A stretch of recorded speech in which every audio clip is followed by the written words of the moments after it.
I only ended up doing 3 years in prison. Could have got anywhere from 10 to 20, and sentenced me to 62 days in solitary confinement.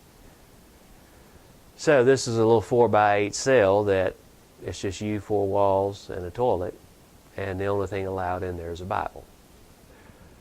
It was around the halfway mark of my 62 days that I literally fell on the floor, knees on the floor, put my head down on my bunk, and said, God, I'm yours.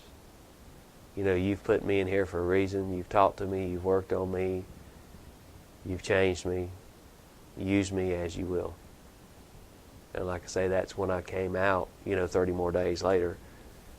So I was put in charge of the meat cooler, which is the prime thing that sells on the yard, the hamburgers, the hot dogs. And now being a saved person, I refuse to let other inmates get the food. So that caused serious issues. So I said, Lord, you need to help me here, because I'm trying to honor you by not selling or letting someone steal. But I'm fixing to have to, there's going to be some fighting going on. I know that doesn't glorify you, so help me out here. To touch on something briefly, inside a prison, everyone has a job, and the most sought after job is the canteen man. He runs the store for the entire prison, so everyone has to come in contact with him that wants coffee, cigarettes, chips, sandwiches, the whole 9 yards. Never applied for the job. Never asked for the job, never once thought about the job. So I go lay down and go to sleep and just doze off, and the guard comes and kicks my bunk and says, hey, the warden wants to see you. So I say, okay. I'm thinking to myself, Lord have mercy, I know I've not done nothing wrong. What trouble am I in? Because when the warden wants to see you, that's usually bad news. So I go step in the warden's office. He looks at me and says, you're my new canteen man. So I'm like, sir? He says, you're my new canteen man.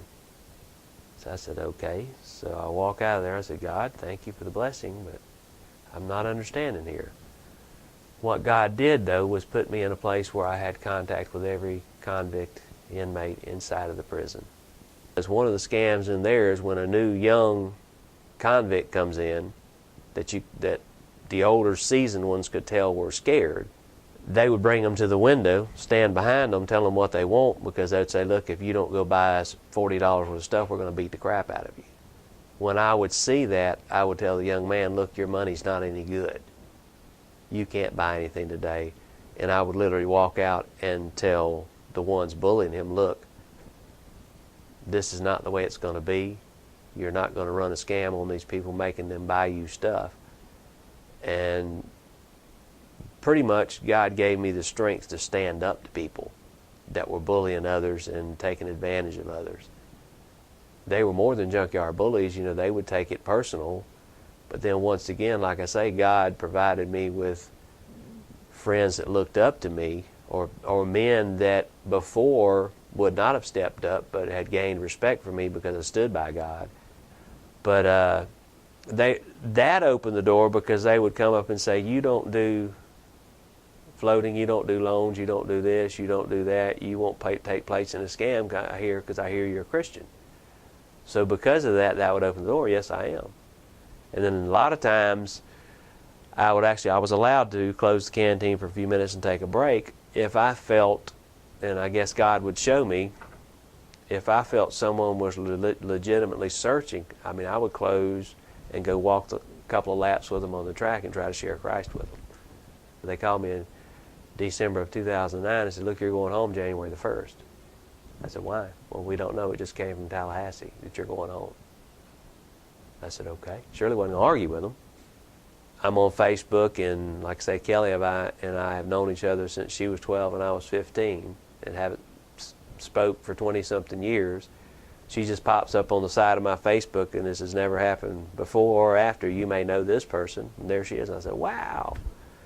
So I just sent her a Facebook message, and we talked 27, 28 times that day, and ended up dating, falling in love. And she's big in the ministry, and she knew my story from the get-go. Hey, I just got out of prison, blah, blah, blah, because she knew me from way back when I was wild and crazy. I've been that way all my life, so God blessed me with her.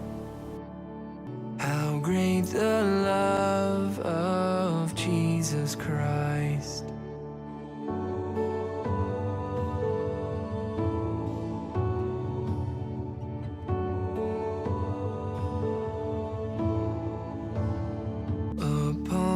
cross of Calvary, the blood was shed that pardons me. No longer bound